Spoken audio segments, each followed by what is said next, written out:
히브리서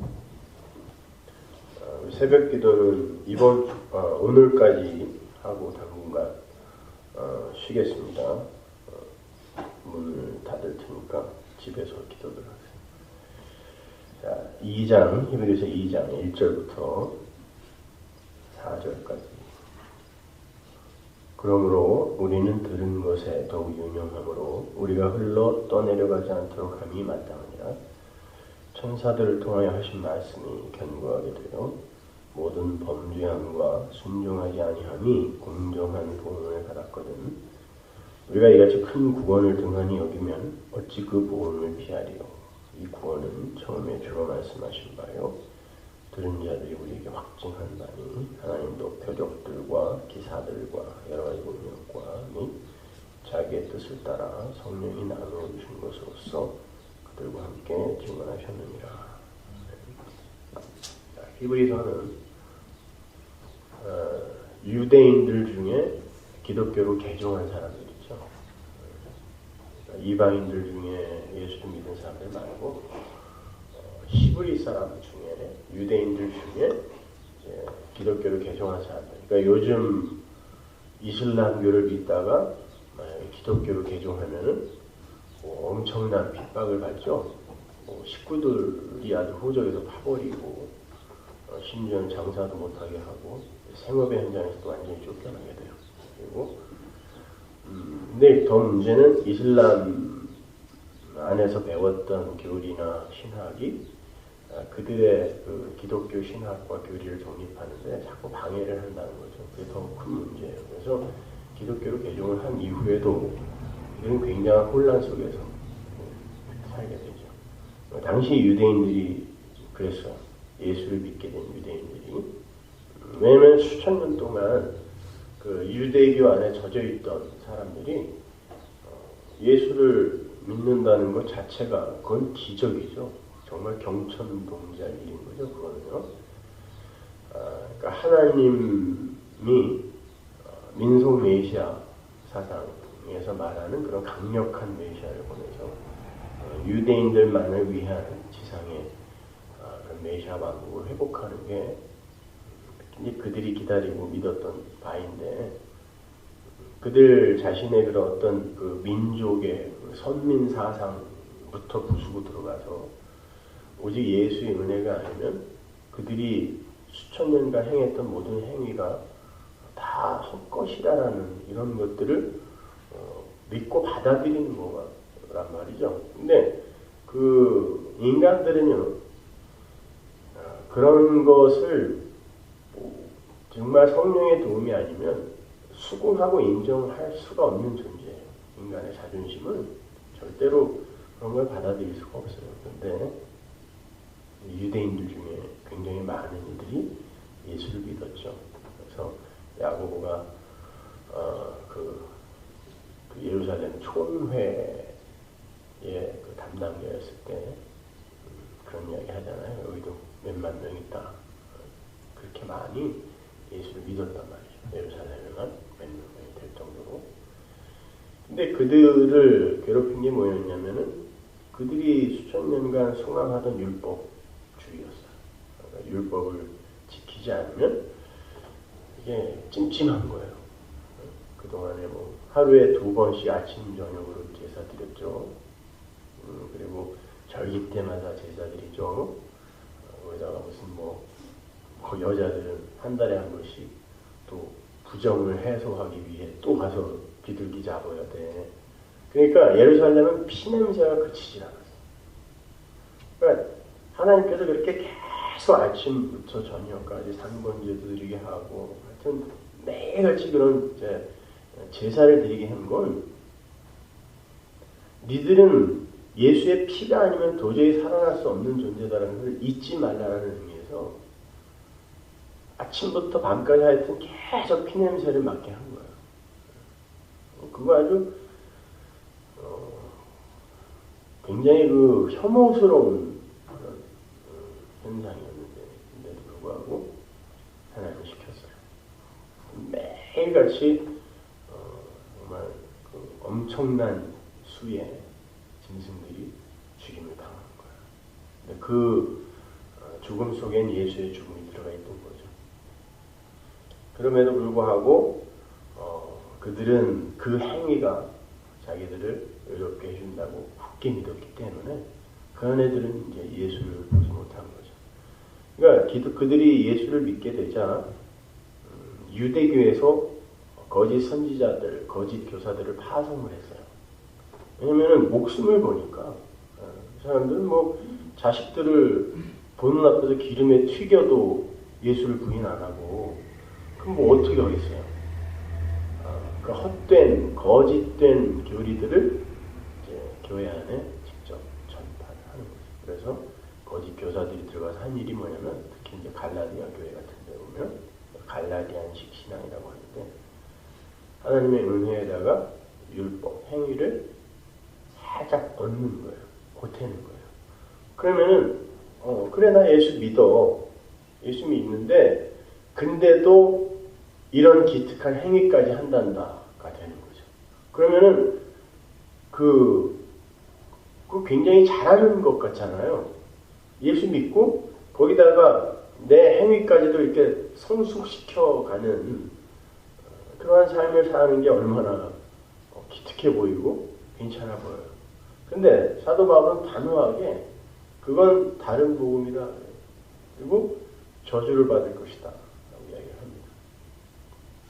그러니까 요즘도 그래요. 뭐 어제도 그런 메일을 좀 받았는데 한국에 계신 분들이 정말 내가 이웃 그 형제 자매들 가족들 이웃들에게 네 CD 많이 돌렸는데 어떻게 계속 그렇게 은혜만 이야기하냐. 사람은 뭐냐. 난 사람들한테 소개시켜준 거 후회한다. 우리는 뭐냐는 거예요. 언젠가는 한마디 해줄 줄 알았는데 계속 예수의 십자가 피 뭐 이러니까 이제는 화가 나갖고 자기가 그 사람들한테 다 전화를 했다는 거죠. 내가 잘못 소개해 줬으니까 듣지 말라고. 그리고 이제 블로그에다가 글을 옮겨서 또 트위터에다가도 올리고 그래서 그 사람 설교 듣지 말라고. 그 사람은 인간을 완전히 북사발내는 그런 사람이라고 그랬다고. 그럼 그랬으면 됐지. 뭐 그랬다고 저에게 굳이 통보까지 해주는 거예요. 그러니까 사람들은요. 자존심이 무너지면 견뎌내지 못해요. 그러니까 1년, 2년 글쎄 듣지 못했던 이야기니까 들어볼까? 솔깃해서 이제 듣다가 계속해서 자기가 이렇게 무시되어지고 부인되어지면 못 견디는 거예요. 그러니까 거기에 그러한 이제 그렇지 않아도 마음에 그런 갈등이 있는데 거짓 교사들이 어마어마한 이 배경, 뭐 학벌, 이 지식 이런 걸 들고 딱 와가지고 가르치는 거야. 야, 다 좋아, 다 좋은데 그래도 절기는 지켜야지. 응? 그래도 11조는 내야지. 이런 식으로 이제 가르친 거예요. 초대교회 때. 그러니까 바울이 돌아다니면서 보니까 자기가 죽도록 정말 그렇게 애를 써서 그 아침 저녁으로는 일을 하고 낮에 더울 때 있죠. 그 팔레스타인 지방 날씨가 이제 우리 여기 캘리포니아 날씨하고 똑같으니까 낮에는 그 사람들이 쉬거든요. 그럼 그때 복음을 전하고 몇 시간씩. 그러니까 얼마나 이 사람이 힘들었겠어요. 이 사람은 뭐 잠도 없겠습니까? 근데 아침 저녁으로 일하고 또 낮에는 그렇게 죽도록 가르치고 그렇게 예수를 가르쳤는데 왜냐면 자기가 그 전에 행했던 율법주의 이런 게 얼마나 참 이게 헛된 것인지를 알았기 때문에 이 사람은 목숨 걸고 전한 거예요. 그래서 그거 아니다. 예수만 믿어야 된다. 예수의 피만 의지해야 된다라고 가르쳤는데 사람들이 들었어요. 듣긴 들었는데 유튜버가 그 설교 듣다가 졸다가 떨어져 죽은 거 알죠? 관심이 없었던 거예요. 듣긴 듣는데요.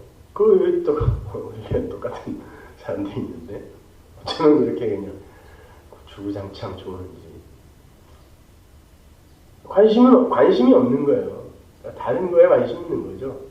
그러니까 설교 시작하고 자요. 그래놓고 나보고 언제 그런 얘기 했니?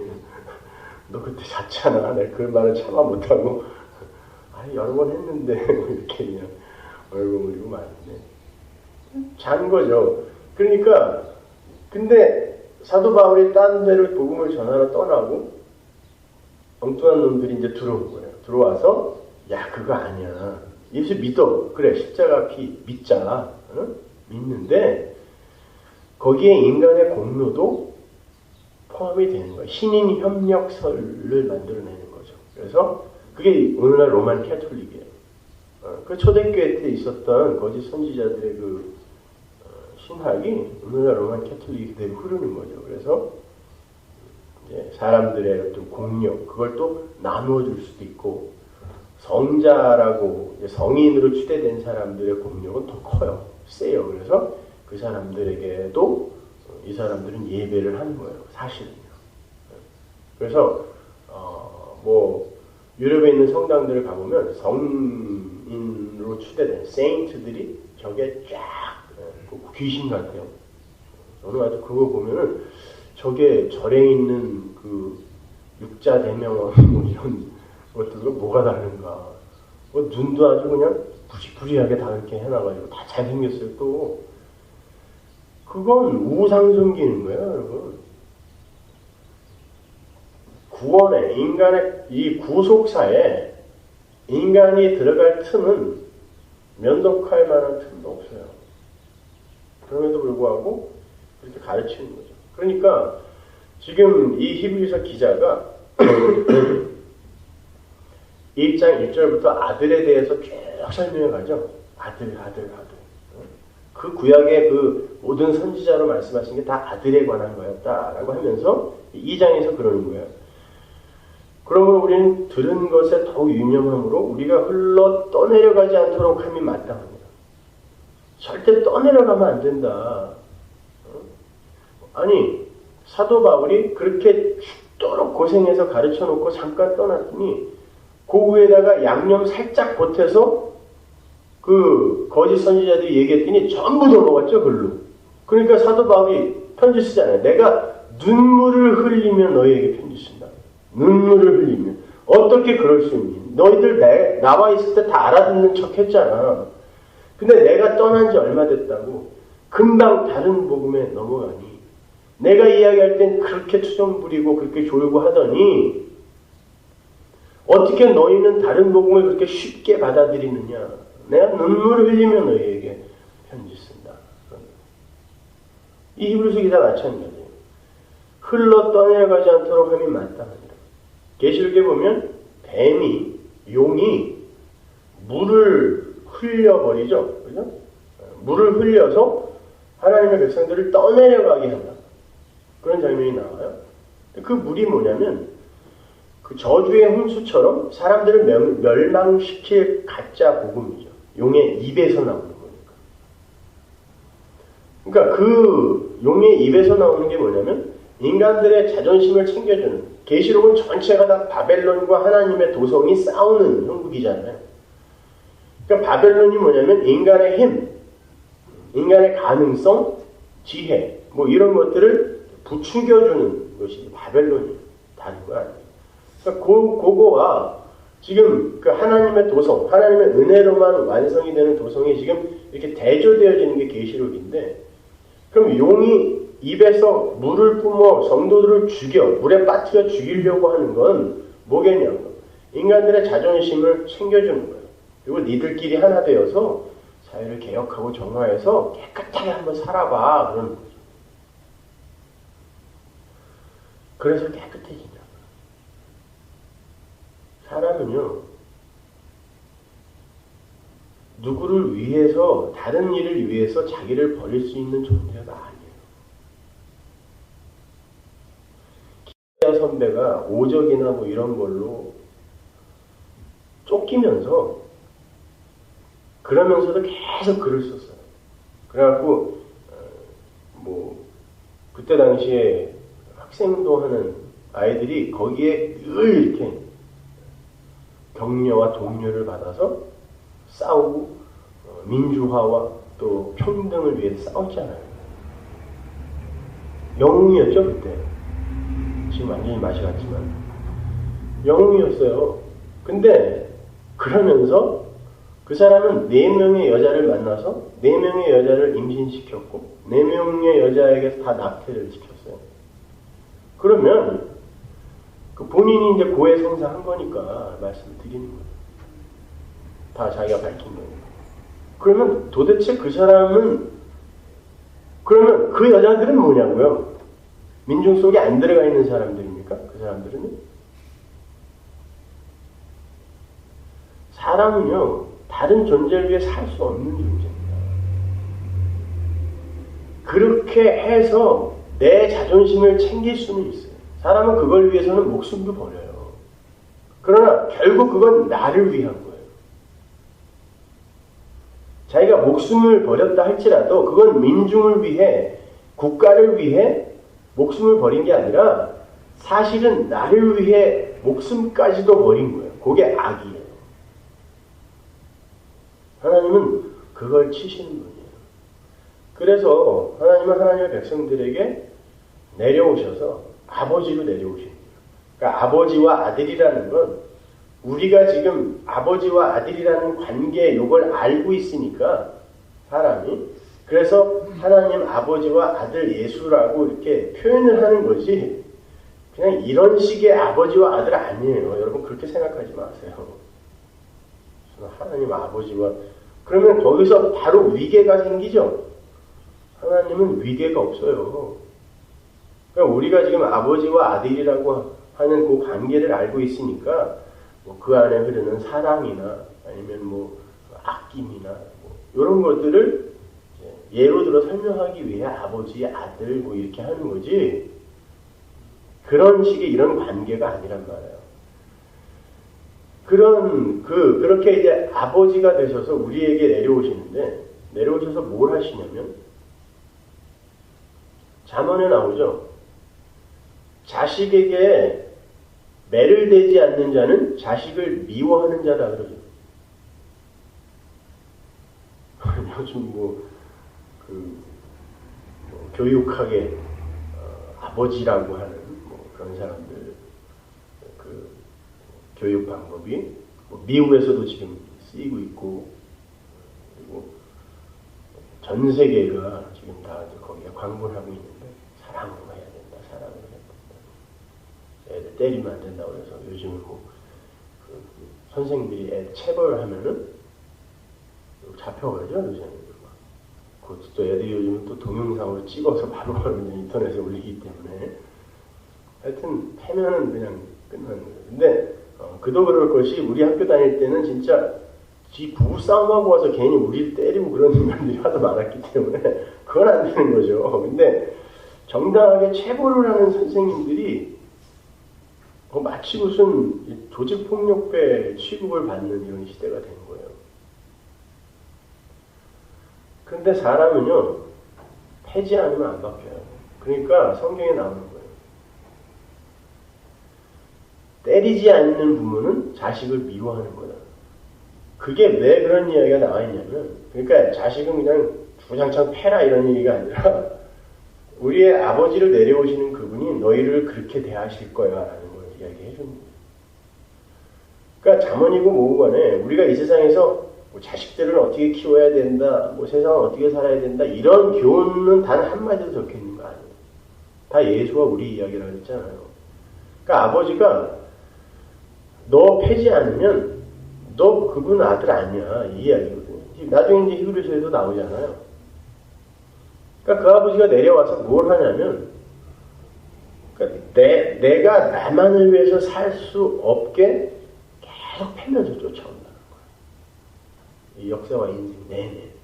그러니까 인간들의 세상을 자기들의 힘과 지혜로 구축을 하여 인간들만을 위한 하나님의 영광을 위해서 살아야 되는 그 존재들이 인간들만을 위한 세상을 건축하려고 할 때에 그걸 하나님이 계속 부수어가십니다. 자연재해로 전쟁으로 계속 부수어가시는 게 그게 맞아요. 그래서 결국에는 이 세상이 완전히 이제 멸망으로 파국으로 치닫게 되는 그럴 때가 이제 오는 거죠.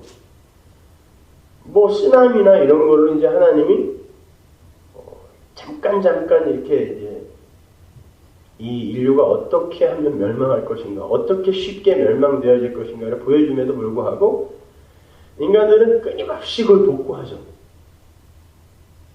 그거는 창세기 1장의 에덴 동산에서부터 있었던 일이에요. 하나님은 절대 너희들은 스스로의 나라를 건축할 수 없다라고 그걸 가르쳐주기 위해 역사와 인생을 시작하셨는데 인간들은 하나님이 부수면 또 건축하고 부수면 또 건축하고 계속 만들어가는 거예요. 그러니까 나중에 이렇게 해서 봤지 니들은 이런 존재야. 참 징하다. 그래놓고 완전히 부숴버려요.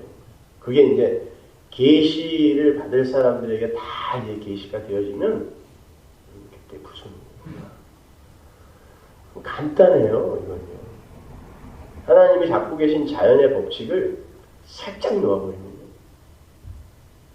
만유인력이나 이런 걸 그냥 살짝만 풀어버리면 5초 안에 다 망가요. 이 우주 전체가 다.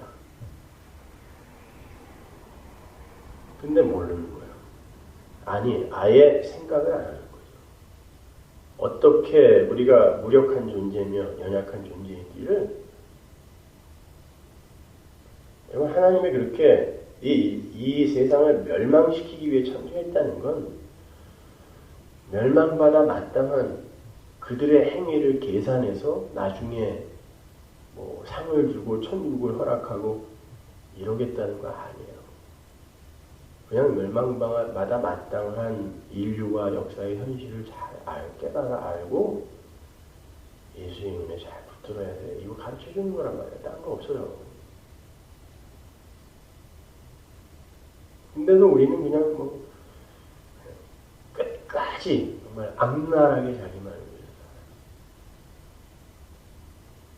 그러니까 어떻게 보면 좋은 교회는 그렇게 아무 일도 없이 그냥 전부 하나가 되어서 으쌰으쌰하면서 잘 되어지는 곳이 아니라 인간들의 그런 추악함과 무력함이 수시로 이렇게 폭로되어지고 그것으로 인해 진짜 참 교회가 이 세상에는 가시적 교회 중엔 진짜 우리가 의지할 교회가 없는 거구나를 오히려 깨닫게 해주는 교회가 좋은 교회.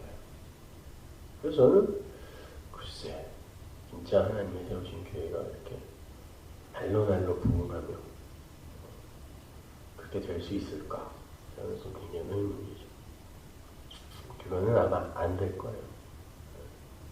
그래서 아마 제가 간 곳마다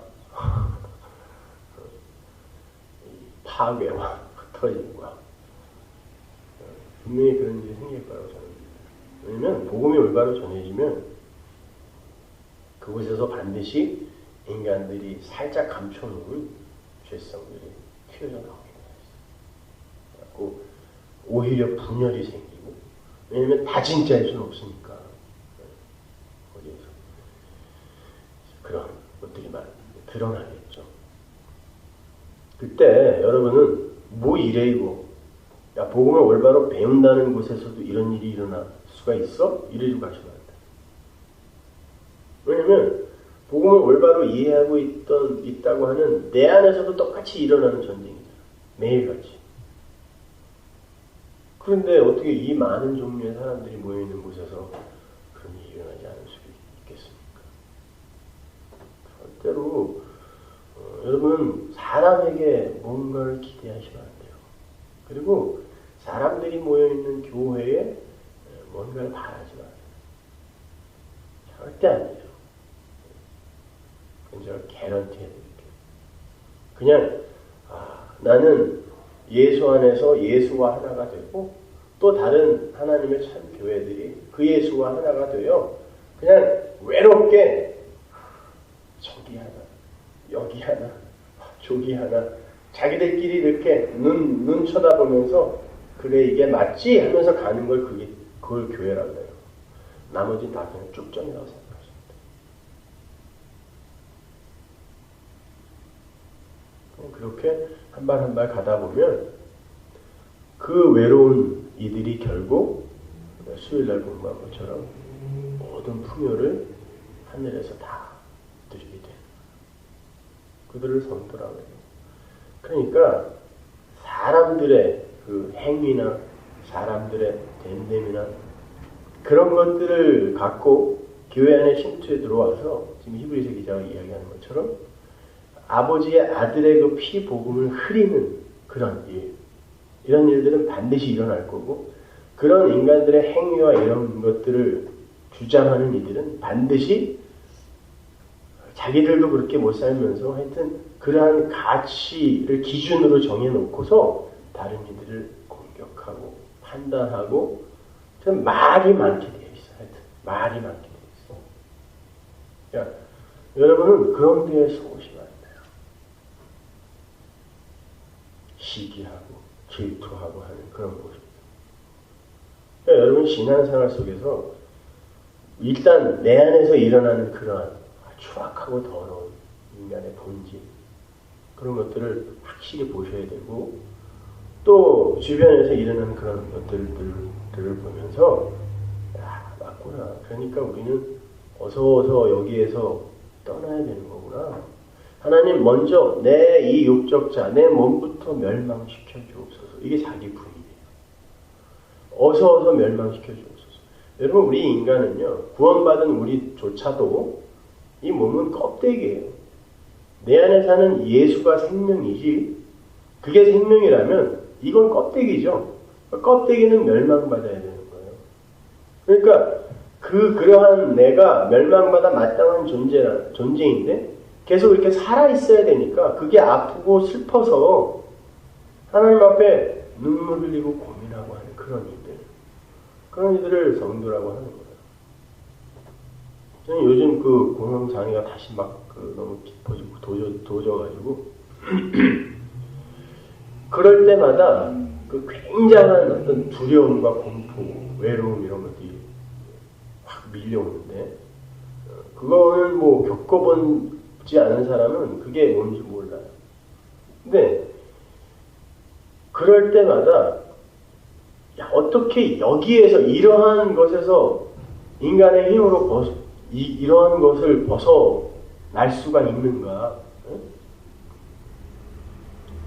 예전에 김이라는 그 친구나 아니면 김이라는 그 후배가 저에게 공황장애에 대해서 계속 상담을 하고 너무 힘들고 아프다고 이랬을 때 제가 그랬어요. 야, 그러니까 예수 믿어라. 니네 엄마 인마 목사냐? 예수 믿어. 그러면 다 되는 거야. 이런 얘기를 했는데, 예수 믿는 목사가 돼서 제가 그걸 겪게 될 줄은. 예수를 믿어서 사라지는 게 아니에요. 예수를 믿어서 사라지는 게 아니라 예수를 믿으면 진짜 이 세상이 왜 각자가 그런 패닉 어택에 의해서 고통을 당하는 곳인지를 진짜 경험하게 돼요. 그때부터. 그래서 하나님 이러한 세상에서는 우리가 반드시 빠져나가야 되는 거지, 여기에서 우리가 무슨 아방궁 짓고 자자손손 잘 먹고 잘 사는 게 진짜 복받은 게 아니네요 라는 걸 오히려 우리가 깨달아야 되는 거예요. 그리스도 예수 안에서 사람들이 바르고 착하게 변할 거라고 생각하지 마세요. 자기가 부인되면 그냥 힘이 빠지는 거지, 힘이 빠지게 되면 인간은 객관적으로 봤을 때 착해 보이게 돼 있어요.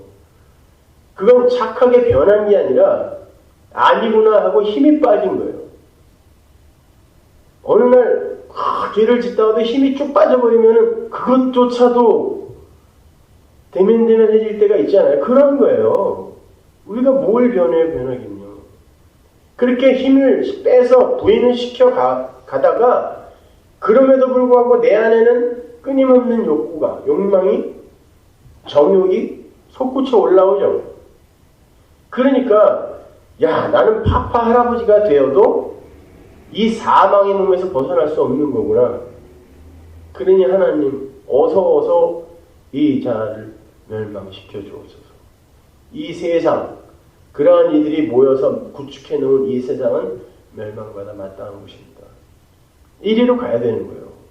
그걸 투쟁을 해서 누구를 평등한 사회로 구현하여 가난하고 압제받는 이들을 위하고, 그거 아니라니까요. 그런 인간들이 진짜 다른 이들이 자기보다 더 자기가 막 투쟁을 해서 싸웠는데 갑자기 무슨 로또 대박을 맞은 것처럼 그 사람들이 자기보다 훨씬 몇 배나 더 나은 환경으로 올라가잖아요. 그거 잠 못 자요. 자기가 이만큼 노력해서 저들이 잘 살게 돼도 나보다는 못 살아야 돼요. 그게 인간이에요. 그런데도 불구하고 우리는 참 우리의 행위를 갖고 너무 인간들을 평가절상해서 엉터리 신앙을 갖고 건강한 교회, 건전한 교회를 만들자고 합니다. 우리 그 서점에서 책을 안 팔기로 했는데, 아니 저는 그 우리 교회에서 적어도 그런 소리가 나오리라는 건 난 꿈에도 생각을 못했어요. 목사가 여기서 자기가 쓴 책을 팔아서 그거를 갖다가 그 다음 우리 이제 책을 내려면 그걸 열심히 팔아서 모아서 이제 책을 또 내야 되잖아요. 우리 기자님이 그 맨날 여기서 책을 팔아서 그 결산을 하고 하니까 아시겠지만 그걸 팔아서 그 다음 책을 또 낼 수 있는 건 거의 불가능이거든요. 그래서 이제 도서 출판 후원금도 받고 뭐 이렇게 해서 근근히 거의 이제 저희 아버님이 나머지는 다 채워서 또 책을 하나 내주시고 하는데, 여기서 책 팔아서 제가 무슨 큰 돈을 버는 것처럼 목사가 책 팔아갖고 교회에 헌금하라고 다 자기가 그거 책 팔아갖고 제가 진짜 돈이라도 한 몇백, 몇천 불 벌었으면 그러면 진짜 어떡할 뻔했어요. 아니 오히려 여기서 그렇게 아침 저녁으로 열심히 목숨 걸고 말씀 준비해서 여기서 가르치는 이에 대한 예우는 그런 것이어서는 안 되잖아요.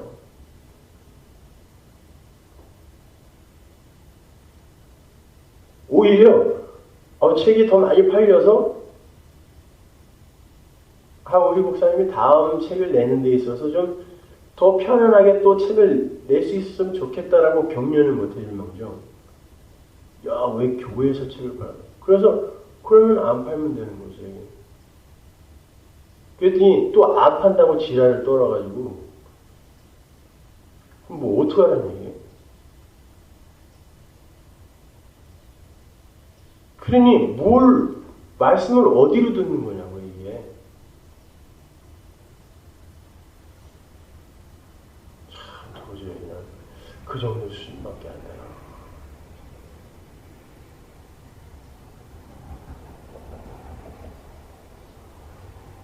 그러니 앞에 이렇게 서서 얼굴들을 이렇게 보고 있으면 그러면 내가 나를 소진하여 지금 이렇게 하는 것에 대한 반응이 이렇게 나오는 거라면 내가 굳이 여기 서 있어야 될 필요가 있는가? 이 생각이 제게 안 들거든요. 무슨 뭐 배신도 아니고 그런 것도 아니고 그냥 절망. 본인들은 아무렇지도 않게 그렇게 얘기했을지도 모르겠지만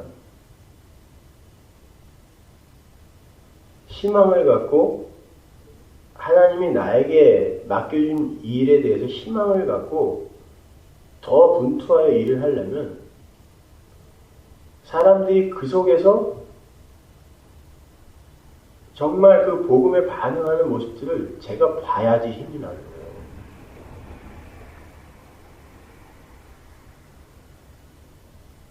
그거 신경 쓰여서 어떻게 말씀을 들었을까요? 저는 오히려 안타깝네요. 오늘 책 많이 팔렸으면 어떡하지? 그래가지고 우리 목사님이 또 오늘 돈을 많이 벌었으면 어떡하지? 그거 신경 쓰여서 그거 어떻게 말씀을 들었을까요?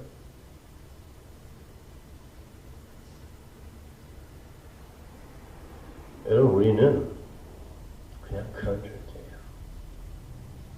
그러니까 여기다가 무슨 희망 걸고 그러지 마세요. 그냥 아들의 복음, 다른 거에 흘러 떠내려가지 않도록 조심하시면서 그냥 빈손 들고 예수의 십자가 붙드는 길밖에 없구나. 그냥 그렇게 잘 사세요. 기도하겠습니다. 하나님, 늘 감사합니다. 우리 하나님, 우린 그렇게 무력합니다. 더럽습니다. 불가능합니다. 아버지, 그 속에서도 그 골고다에서 지금까지 빛나고 있는 예수의 십자가를 봅니다. 더욱더 우리의 현실을 딛고 그 십자가로 가까이 갈 수 있게 도와주옵소서. 예수님의 이름으로 기도합니다. 아멘.